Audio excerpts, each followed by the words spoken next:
nice to honor Raymond. He was quite a guy. High energy. My grandparents always used to shake their heads. They could never understand who he took after. Okay? Compared to my grandfather and my dad, I didn't know my Uncle Eugene, but Raymond was high energy. And if you look back in the memorabilia back there, you see the model cars that he had. Most of these cars are models that he owned and drove and wrecked. One of my favorite stories that he used to tell about growing up down on the old farm next to the Connoquenessing Creek was they milked cows, and they had to carry the milk in cans to the milk stop on the railroad tracks, which was by what used to be by the Celia Bridge. And all the farmers would get down there every morning with the cans, set them on the platform. The milk train would stop, pick them up. All the milk was shipped to dairies in Pittsburgh.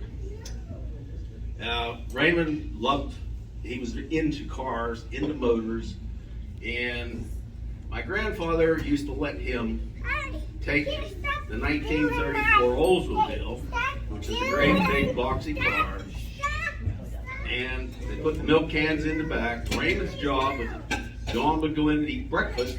Raymond got the privilege of taking the milk cans down to the milk stop for the train. Well, he put the cans down there, so he's like 12 and a half, and he's small, and he can barely see over the dash. So he takes the Oldsmobile up Soap Run Road, and he just puts it to the floor. And he says, "I don't know how fast I was going," but he said, "That was exciting." But the neighbor, Bert Hazen, was coming down the road, and Raymond ran him off the road, put Bert in the ditch. And Raymond kept going, and he went out to 288 and turned around and came back. In the meantime, Bert got out of the ditch. He went down to my grandpa's farm, pulled in, and says, "John," he says, "where's your car?" I said, "Well," he says, I just saw it going up the road." He said, "There was nobody driving it." When Raymond pulled in, John D was waiting on him. So he got a beating over that. Another story about him is the car's back there on the table. It's one of probably Char's and Marilyn's favorite memories. That Raymond loved cars, and he was impetuous. And I don't know, he apparently was somehow got to Youngstown, Ohio on a day, 1959, and he went past the Pontiac dealer, and he came to a halt, and he saw this car, white 1959 Bonneville, two-door hardtop, beautiful car, white, chrome. I remember the interior. I think it was green with silver stripes and a little bit of black.